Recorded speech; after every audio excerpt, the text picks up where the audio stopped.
given the most remarkable, devoted service to the Queen, to my family. On the 23rd of October 2025, the United Kingdom woke to a monarchy forever changed. In the span of 6 days, beginning October 17 and culminating in a seismic palace briefing on the morning of the 23rd, King Charles III announced a trio of decisions that stunned even the most seasoned royal commentators.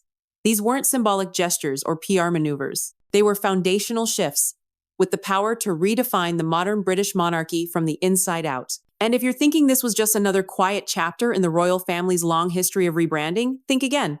These moves were bold, controversial, and irreversible. The first decree stripped Prince Andrew of his remaining ceremonial roles and formal titles. Not only did he permanently relinquish the Duke of York designation, but he also lost the royal patronages and military honors he had clung to.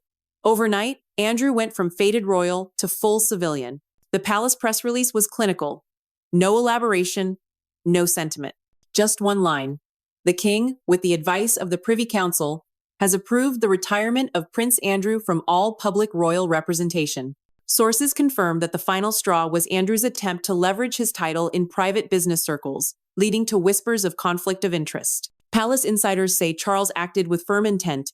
He had to cut the rot. This one hit the global headlines faster than any royal update in recent memory. Prince Harry, though already living a non-royal life in California, had technically remained in the line of succession. No longer. In a quietly published update to the official royal website, Harry's name was removed from the list. Legal experts clarified that this was more than symbolic. It meant Harry and his children could no longer claim rights to inherit the throne under current constitutional law. It was, in essence, an administrative exile. While no official comment was made, Palace aides leaked that the decision followed months of repeated breaches of confidentiality by Harry and Meghan, particularly in media dealings surrounding the Sussex brand. But it was the third decision, undisclosed in full, whispered through corridors, and only partially confirmed, that may have the greatest long-term impact. Multiple sources indicate that Charles has signed off on a constitutional adjustment that repositions the Duke and Duchess of Cambridge within the royal framework. The exact terms remain closely guarded, but speculation suggests that Prince William and Catherine may be elevated to a new operational tier. Co-Regents in all but name. The language used internally is said to mirror terms like delegated sovereign representation and transitionary co-sovereignty, hinting at a future in which William and Catherine perform key head of state functions while Charles remains monarch in title. Such a move would be unprecedented, but those following the signs have seen it coming. William's increasing presence at G7 summits, Catherine's expanded solo diplomatic visits, their central role in recent military ceremonies, the public's adoration, the Queen's legacy invested in them. And now, formal power? The announcement, we're told, is being timed for maximum impact. A televised address is rumored. Some say the King wants to present this as a gift to the future. King Charles III, strategist monarch making hard calls in the twilight of his reign. Prince Andrew, officially erased from royal power. Prince Harry, symbolically and legally removed from royal lineage. Camilla, queen consort, absent from decision-making circles. Princess Anne reportedly supported Andrew removal. Prince William and Catherine, quietly elevated and about to be announced. Will William and Catherine be named Prince and Princess Regent? Will this shift sideline Queen Camilla? How does Princess Anne fit into the new equation? And most importantly, is this the beginning of a royal revolution or just the final chapter of Charles's reign? Stay tuned. What really happened behind palace doors during the 7 days that changed everything? Don't miss it. Subscribe to House of Windsor now, because history is unfolding and you deserve to see it first. The period between October 17 and the 23rd of October 2025 is already being dubbed by insiders as the Windsor Restructuring Week, a cascade of strategic royal moves that has dramatically reshaped the face of the monarchy. And while the King's three-pronged agenda is being rolled out with surgical precision, Part 2 of our coverage unpacks the two initial tremors before pivoting to the tremble beneath the surface. The whispered third decision involving William and Catherine. The first and most symbolic strike came swiftly. On October 17, Buckingham Palace released a brief clipped announcement. Prince Andrew, Duke of York, would be relinquishing all remaining royal titles and honors. What the statement did not say, but what every royal correspondent read between the lines, was that the monarchy had finally drawn a firm line under a chapter soaked in scandal. This move was not merely punitive, it was strategic. By detaching the monarchy from the disgraced prince, King Charles made it unmistakably clear that his reign would not be marred by shadows of the past. But there was a second, less expected casualty: Sarah Ferguson. With Andrew's dukedom rescinded, Fergie's lingering courtesy title, Duchess of York, instantly evaporated. The woman who had weathered decades of scandal with the help of that one enduring identity was, overnight, simply Sarah Ferguson once again. The House of York, once a powerful wing of the monarchy, had been dissolved by the stroke of a pen. While the Sussex saga has dominated headlines for years, the royal institution had largely opted for silence over open confrontation until now. In a calculated yet quietly executed adjustment to the Councillors of State roster, King Charles removed Prince Harry and Prince Andrew from any future constitutional role. Though framed as a functional update, this was nothing short of a de facto expulsion. By excluding non-working royals from royal duties, Charles sidestepped the drama of a public revocation. Instead, he engineered a new framework in which only active members of the royal family could wield constitutional power. Prince Harry, once the second son of the king, was now constitutionally irrelevant. His wife, Meghan Markle, responded from Montecito with a cryptic Instagram post captioned, "Balance restored," a remark widely interpreted as either defiance or denial. Observers note that this particular decision had the full backing of Princess Anne, Prince Edward, and even the more moderate Duke of Gloucester. But perhaps most importantly, it was quietly approved by William and Catherine, whose long-term standing depends on structural clarity and a decontaminated royal brand. Here's where it gets fascinating. Unlike the first two decisions, which were formalized in black and white, the third is still whispered, yet felt everywhere. Over the past few days, multiple signals have pointed toward a growing transference of operational and symbolic power to William and Catherine. Royal communications involving engagements with Caribbean nations were reportedly rerouted through Kensington Palace. Protocol precedence is said to have shifted behind palace doors, with Catherine's team handling briefing memos typically reserved for the monarch's private secretaries. Foreign Office insiders hint that several upcoming state visits will no longer feature Queen Camilla, but rather the Wallaces, with Catherine reportedly slated to deliver opening remarks at the next Commonwealth Leaders Summit. Is this merely a soft launch for a long-term transition or something more urgent? Some insiders speculate that this unofficial decision is tied to recent concerns over King Charles's ongoing health issues, which remain under tight embargo. Others believe this is Charles's clearest nod yet to his succession strategy. A public coronation may be years away, but the crown must remain relevant, and Catherine is its most powerful modern ambassador. The removal of Prince Andrew and Prince Harry has polarized royal fans. While some praise the king's decisive actions as long overdue, others worry it signals a ruthless streak unbecoming of a monarch raised in the era of Queen Elizabeth's quiet diplomacy. But what few dispute is that the balance of the House of Windsor has shifted. From the ashes of scandal rises a more curated, agile monarchy. The Yorks have been erased, the Sussexes are no longer in the building, and standing in the center of it all, smiling, poised, and stepping forward is Catherine, the Princess of Wales. If you think the shakeup ends here, think again. Part 3 will dive deeper into how the international stage, particularly within the Commonwealth, is already responding to the newly clarified royal hierarchy. One Caribbean delegation has made their allegiance loud and clear, and it wasn't to Camilla. The House of Windsor has long operated in a fog of tradition, where words are weighed, glances noted, and decisions whispered behind velvet curtains before reaching the throne. Yet, this time, the third royal decree didn't begin with the king. It began with a whisper, a voice known only to a select few within the royal inner circle: Queen Elizabeth II. Before her passing, Her Majesty reportedly left behind a sealed memorandum marked in her own handwriting for William and Catherine. When the time is right, stored in the royal archives and entrusted to Lord Chamberlain, the letter was never meant to shape the present. And yet, in the tense days following the formal announcements on October 23, King Charles summoned William and Catherine for a private audience at Windsor.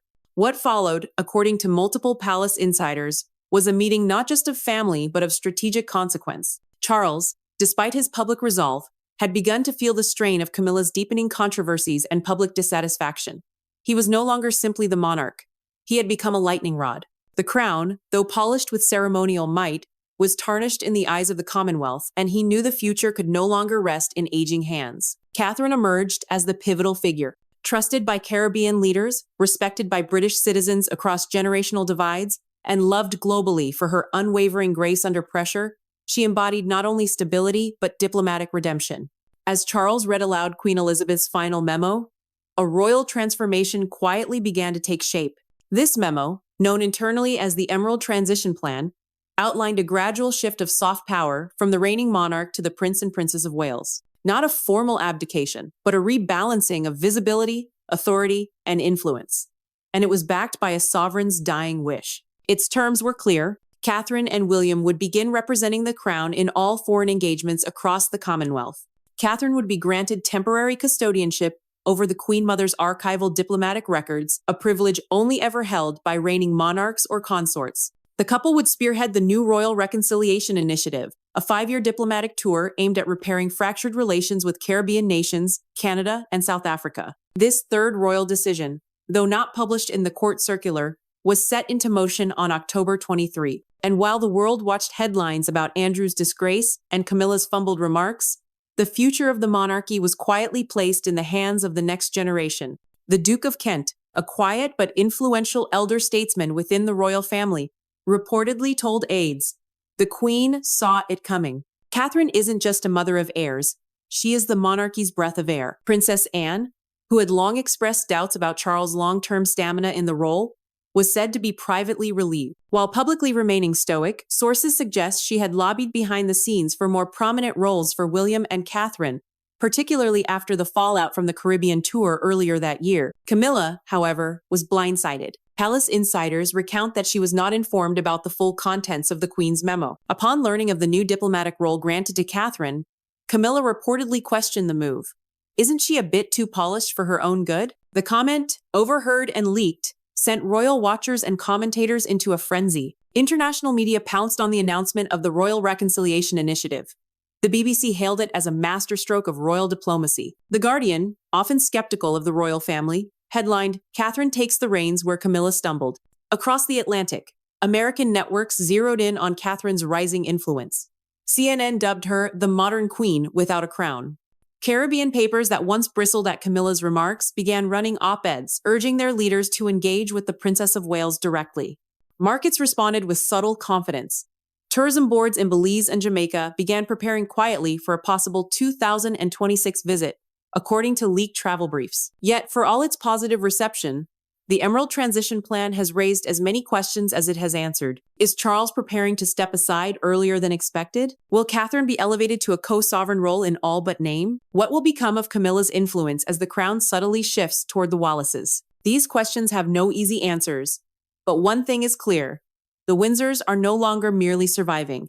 They are reinventing. We will examine Catherine's first solo diplomatic engagements under the new initiative and how one unexpected moment with a Caribbean prime minister turned the tide not just for her reputation, but for the entire monarchy. Stay with us as the House of Windsor unveils the inner workings of power, loyalty, and legacy. The gleaming white columns of Government House in Bridgetown had rarely seen such global attention. This was not just another diplomatic engagement. It was Princess Catherine's first solo mission under the new Emerald Transition Plan, and the stakes had never been higher. The fallout from Queen Camilla's color remark was still fresh. Caribbean media headlines blazed with fury, royal arrogance exposed, Camilla's colonial echo, and insult from the crown.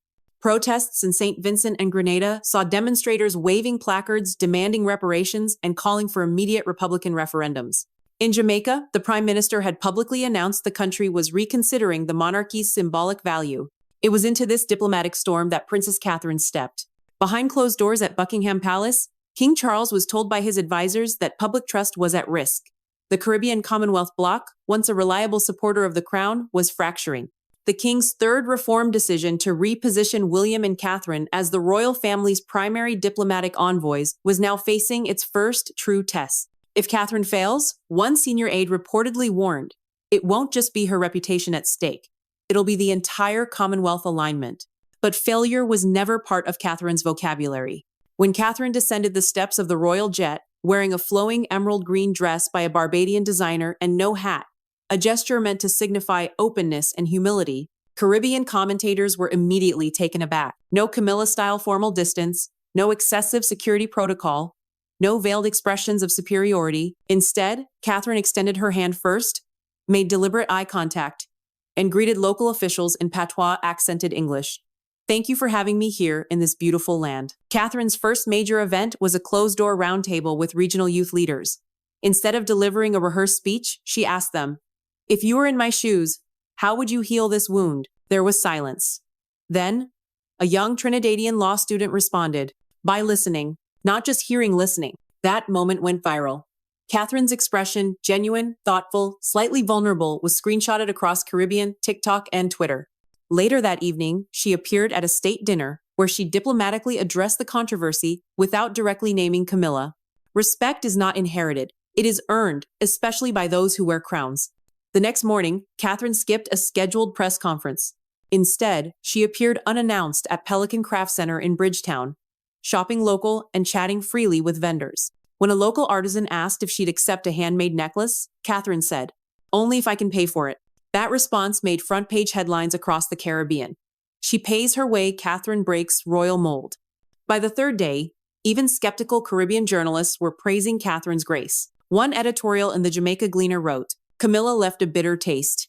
Catherine brought mango and honey." The Prince of Wales joined her for the final engagement, a tree-planting ceremony to symbolize renewal. But it was Catherine who closed the trip with a historic remark, "I come not to command or to convince, but to connect." As their jet departed, Barbados BBC World ran a headline, "From crisis to connection, Catherine redeems the crown." Inside Buckingham Palace, aides were already drafting plans for Catherine to lead similar goodwill missions to Ghana, India, and Belize. What began as a royal disaster had, through Catherine's calm brilliance, become a model of modern monarchy. In the wake of the storm unleashed by Camilla's diplomatic misstep, Part 5 of this unfolding royal drama explores the strategic recalibration within the monarchy. The crisis catalyzed an urgent series of behind-the-scenes meetings between palace aides, government officials, and senior members of the royal family.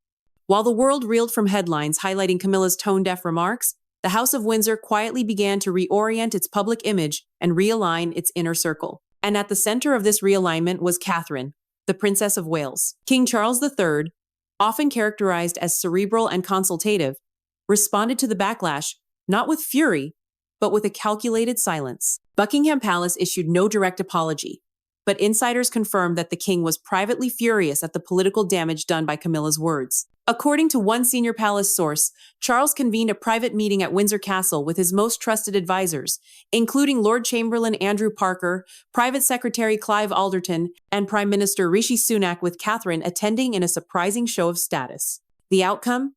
A strategic soft pivot in the monarchy's public engagement approach, focusing heavily on the next generation. Charles, who had long believed in a streamlined monarchy, now saw the necessity of accelerating that process.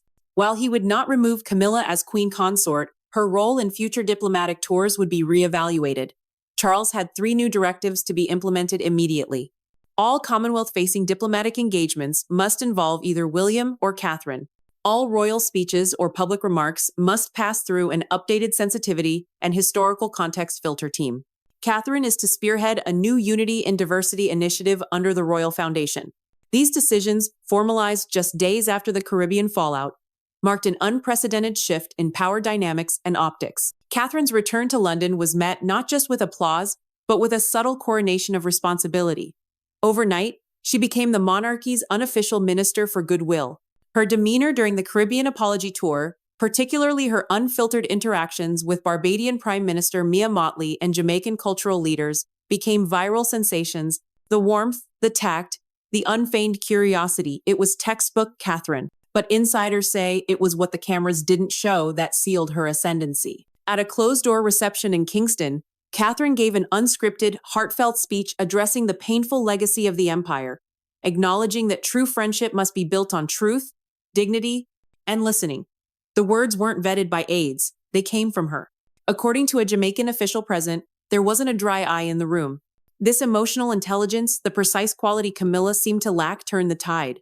Catherine wasn't just doing damage control. She was embodying the future of the crown.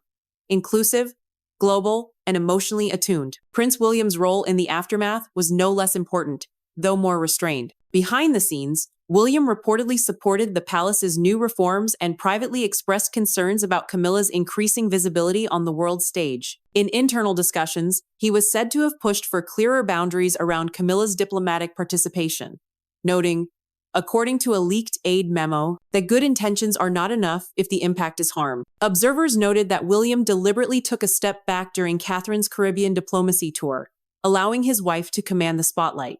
It was a strategic decision. By giving Catherine the stage, he reinforced her legitimacy not just as his partner, but as a royal operator in her own right. Insiders suggest that William's approach mirrors his grandmother's Queen Elizabeth II, who believed in empowering strong consorts. But make no mistake, William remains the architect behind much of this new direction. With Charles quietly stepping back and Camilla momentarily sidelined, it is William and Catherine who are increasingly seen as the true power couple of the monarchy. If Catherine's star was rising, Camilla's was rapidly dimming. The Queen Consort returned to the UK ahead of schedule, her itinerary quietly cancelled without explanation. Royal aides told tabloids she needed rest, but insiders confirmed that she was pulled from upcoming appearances pending an internal review. While Charles would not publicly rebuke his wife, the internal message was unmistakable. No more room for mistakes. Even Camilla's closest allies began whispering doubts. Was she fit for modern diplomacy? Did her worldview reflect the diversity of the Commonwealth? Could the monarchy afford another error from her? The press began circulating rumors that Camilla might voluntarily scale back her public duties. While her office denied the reports, the damage was done. Camilla had become a cautionary tale and Catherine, the answer. Among the royal commentators, a comparison began to surface. Catherine, they said, was becoming the queen mother of the 21st century. Regal but relatable. Firm but warm. A unifying force in a fractured era. It was a comparison that Catherine herself would never embrace aloud, but it echoed across think pieces, editorials, and social media threads. In a monarchy hungry for continuity, Catherine offered the perfect blend of modernity and tradition, and King Charles, ever the pragmatist, recognized that. In private, he began preparing for more transitions, ones that might not be formally announced for months, but which were now in motion behind palace walls. As the Commonwealth prepared for its next summit, all eyes turned to Catherine, now the face of royal diplomacy. But even as she rose, whispers of another shift began circulating, a change in the line of operational command within the royal household. Would Catherine soon take on an official leadership role within the royal foundation? Would Charles establish a new advisory council, placing William and Catherine at its helm? A quiet coronation of trust. As Britain stirred from the fallout of 3 royal bombshells within 1 week, the nation now faced an unspoken coronation, not of gold or crowns, but of public faith.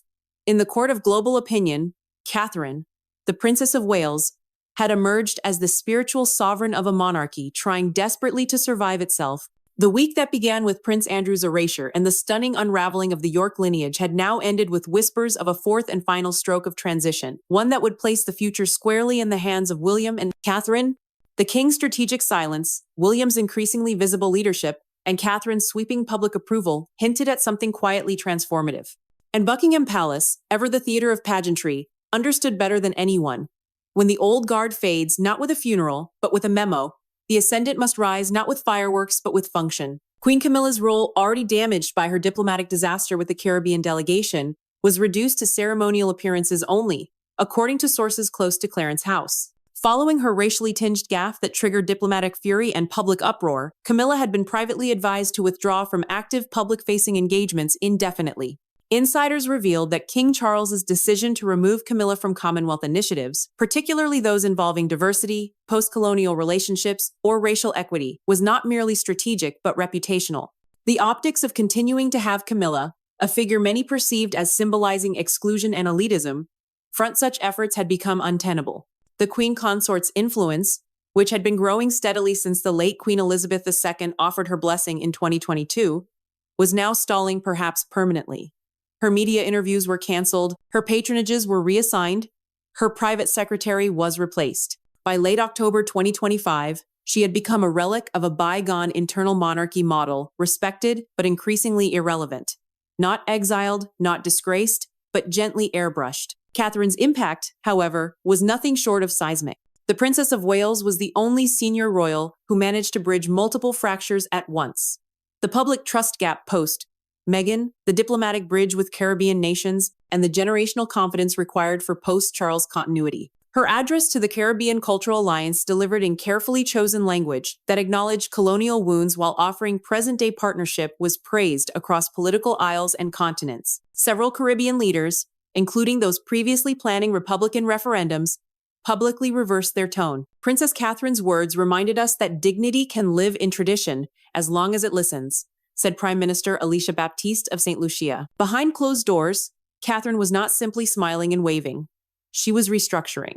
Sources confirmed her hand in revamping the Royal Commonwealth Engagement Office into a hybrid diplomacy culture body modeled after the late Queen Elizabeth II's soft power diplomacy. She approved new diversity protocols, insisted on non-white hiring across royal communications, and was personally involved in selecting a new Caribbean royal advisor, Dr. John Paul Harrington, a respected Antiguan anthropologist. Catherine had become what the Queen once was, a moral anchor and a global constant. While Catherine captured the headlines, Prince William was orchestrating the backstage. His key allies in Parliament were briefed on a future funding restructure, shifting taxpayer allowances away from now-removed branches like the Yorks and towards projects under the Wallaces. He quietly met with the Archbishop of Canterbury to discuss long-term coronation planning logistics, should Charles need to step back permanently.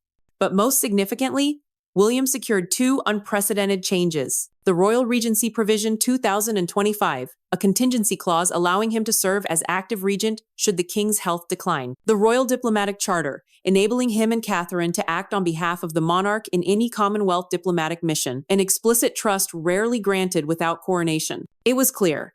Charles was preparing his son for rule not in a decade, but possibly much sooner. King Charles's three strategic decisions in 1 week, removing Andrew's titles, deactivating Camilla's diplomatic role, and elevating the Waleses, were not random. They followed a long-held vision of what he had privately called the sustainable crown. In an era where monarchies must justify their existence, Charles knew that bloated royal rosters, outdated titles, and reputational risks were dead weight. His legacy would not be grand jubilees. It would be efficiency, clarity, and transition. By November 2025, Palace sources confirmed Charles would reduce the working royal family to just 5 active figures: himself, William, Catherine, and their 2 eldest children, in symbolic training roles. Everything else, from royal grace and favor estates to excessive security, would be either cut, sold, or donated to charity foundations. The Windsor brand was being rebooted. The British public, long skeptical of the monarchy post-Meghan, found in Catherine the antidote to scandal fatigue. Online engagement metrics across royalist and neutral platforms spiked by over 130% following Catherine's Caribbean remarks. Petition sites calling for her to lead more Commonwealth tours garnered over 600,000 signatures in 72 hours. A YouGov poll placed Catherine's trust rating at 84%, the highest of any royal since Elizabeth II. International newspapers dubbed her the Queen without a crown, while political commentators argued she had become Britain's most important cultural export. The monarchy, once teetering on the edge, now felt plausible again. And it wasn't Charles who stabilized it. It was Catherine. As November approaches, all eyes turn to the next royal chapter. Will King Charles formally transition William and Catherine into regency? Will Camilla's silence turn into exile or redemption? And what will happen when Meghan and Harry inevitably respond from across the Atlantic? Subscribe to House of Windsor for exclusive insights, breaking royal transitions, and deep dives into the global future of the crown.